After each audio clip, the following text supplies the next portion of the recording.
Hello, my name is Liene and welcome back to my channel. It's time for March wrap-up. Whenever a film wrap-ups the last month, the month I'm wrapping up feels so long ago.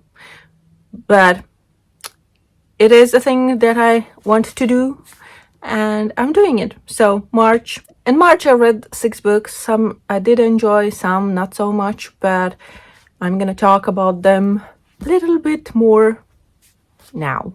The first one I read is The House of Silk by Anthony Horowitz. This is a Sherlock Holmes story. It is book 1 of the Sherlock Holmes kind of duology by this author. He has written 2 books and this is book 1, and eventually I will read book 2. And this was, as I said, a Sherlock Holmes mystery. We're in London and there is a mystery that Holmes is asked to solve. One day a man shows up asking for Sherlock's help because he is being kind of chased or stalked by this criminal. He is afraid, so he asks Sherlock Holmes to help him. But that leads to more mysteries and more weird things happening, and yeah, I really enjoyed it. I didn't expect much from this story, but I really enjoyed the mystery, though I really enjoyed the journey to figuring out what is happening, but the actual thing that happens in this book, I would recommend looking up some trigger warnings. But yeah, it is a bit disgusting what is happening in this story. But the journey, the figuring out and looking for clues and trying to get to the bottom of what is actually happening, because they know that something is not right and it is not all the things that they are finding out. This is told from the point of view of Dr. Watson. He is looking back at these events years later, so he's remembering things that happened and is writing down the story. I did really enjoy it and I'm definitely looking forward to picking up book 2, because I picked this one up because of book 2, because I own book 2 and this is a library copy that I borrowed. So who reads book 2 before book 1? I don't know. Apparently not me. Then I feel like a really popular book, and it was The Push by Ashley O'Dren. As you can see, I have the Latvian edition and the title translates to Crossroads. Whatever. Sometimes I don't understand the way that the translators and the publishers make decisions about the titles, but it is what it is. I don't like the cover, but it is what it is. About the book. So this is about a woman who is wanting to be a mother, and then one day her daughter is born and she doesn't feel the connection that she expected to feel with her daughter. She thinks that it is the daughter, not her, that her daughter is weird. And then years later, she has a son and she instantly feels the connection. So this is a story about this woman, how she deals with the emotions and things relating to her daughter. Like, it goes from there. And it was weird. I don't know. I've heard a lot of good things about this one and people really liking it, but I really didn't like how this book made me feel. I can't explain the feeling, but I read it. It was a quick read. I really wanted to know what is happening and how it's gonna end. The ending wasn't really satisfying for me. I didn't really enjoy it. And yeah, the feeling the book gave me, the events, the things that are happening, it just didn't work for me. I don't know why. I hoped I would love it because I've heard so many good things about it from people. So yeah, not my favorite. And then I read a book I really loved. I know that it is not a perfect book, but I still really had a great time reading it. And it was Divine Rivals by Rebecca Ross. I buddy read this one with Donna from Cozy Hoax. I'm gonna link her channel in the description box. She was Moods and Pages before, and I hope I remembered her new channel name. This is a story about 2 kind of rival journalists who are writing for the same magazine, and they are competing for the same position. And as we know, it's going to be a romance. I feel like it's given that it's going to be the romance between two of them. But there is this other aspect of letter writing that gave me You've Got Mail vibes, because our main character writes letters to her brother, and I didn't understand the magic behind this world, but she writes letters, and one day she receives a reply, and that starts the letter writing thing. Another thing that is happening in his book is war between people and gods. I didn't really understand the gods aspect and the magic in this story, but I really enjoyed the journey of these two characters and of my experience and enjoyment reading this book. Really did love it. It was, I don't know, I really liked how they interacted and things. And as I said at the beginning, it wasn't a perfect book. I know it's not a perfect book, but I don't know. I think this is what I needed in that moment, I guess, because I really loved it. And I can't wait to read the sequel. But since I have the Fairy Loot edition, I know that the sequel is already out, but the Fairy Loot editions I feel like will ship this summer, so I'm gonna wait until then. I don't know, what else can I say? I just really enjoyed the journey, the interactions between the characters. It was so nice. The ending and the things at the end, what happened, shocked me, and yeah, I didn't expect those things to happen, but it is cool. But then after the book I really enjoyed, I had a big struggle. I picked up Britt Marie Was Here by Fredrik Backman. I have read The Man Called Ove by this author, and I really loved that one, but I didn't enjoy My Grandmother Asked Me to Tell You She's Sorry, or My Grandmother Sends Her regards and apologizes, or something like that. There are two different titles for that book. I didn't really enjoy that one.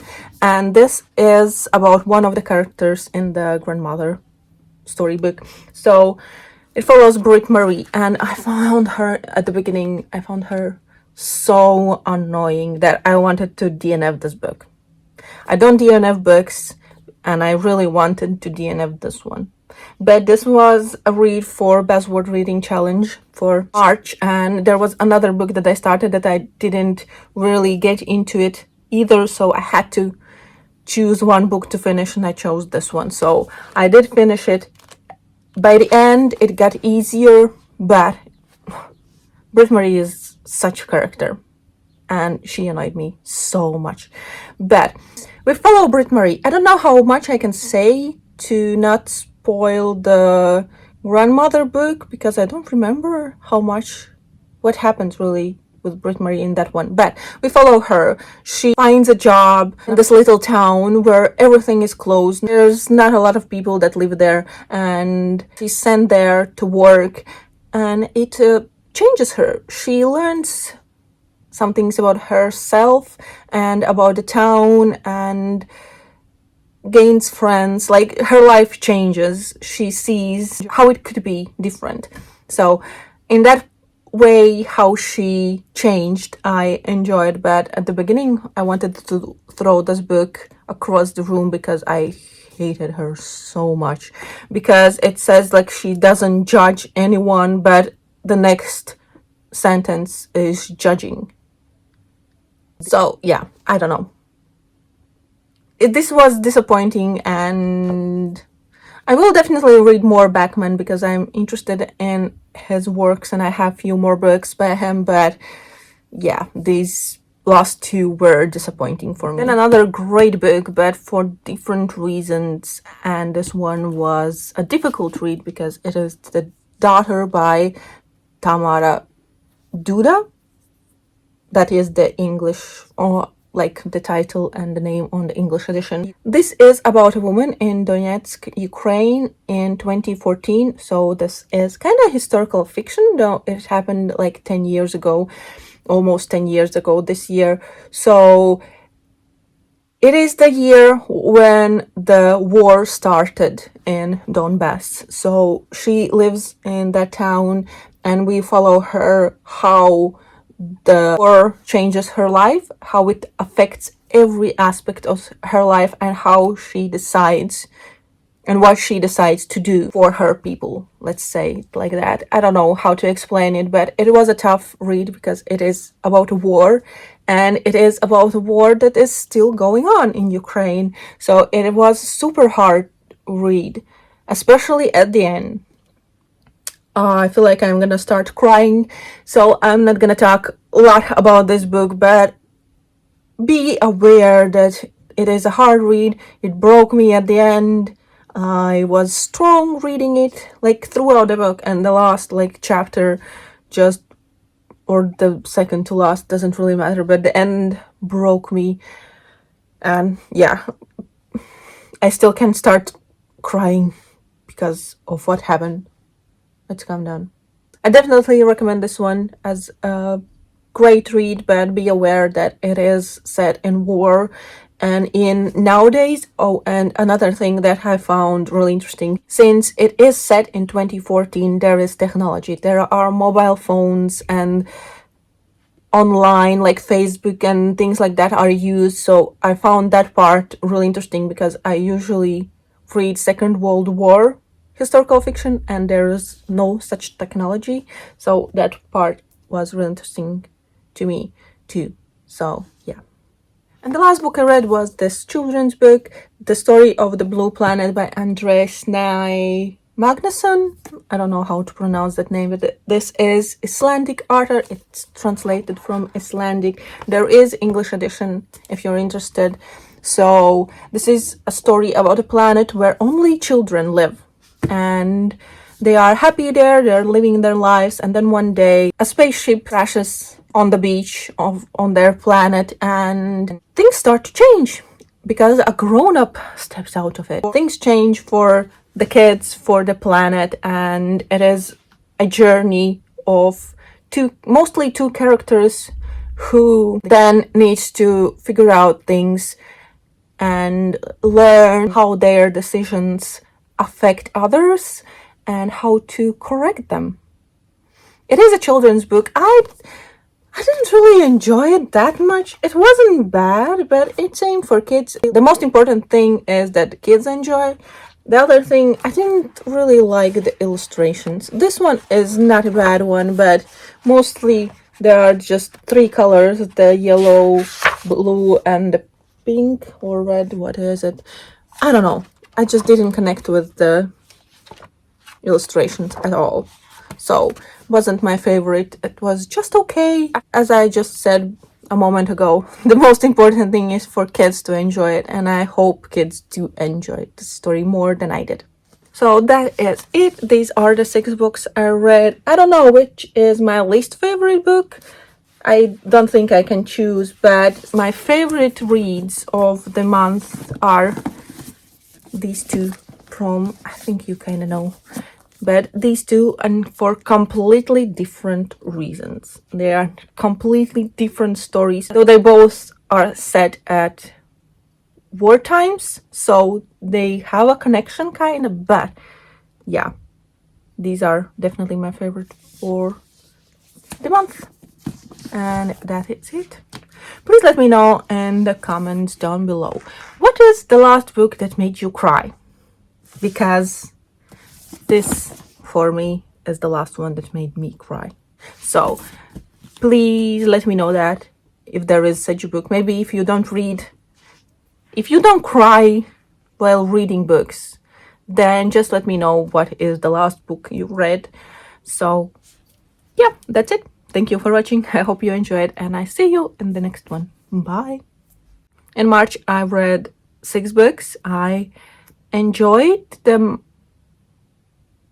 on some level, I guess.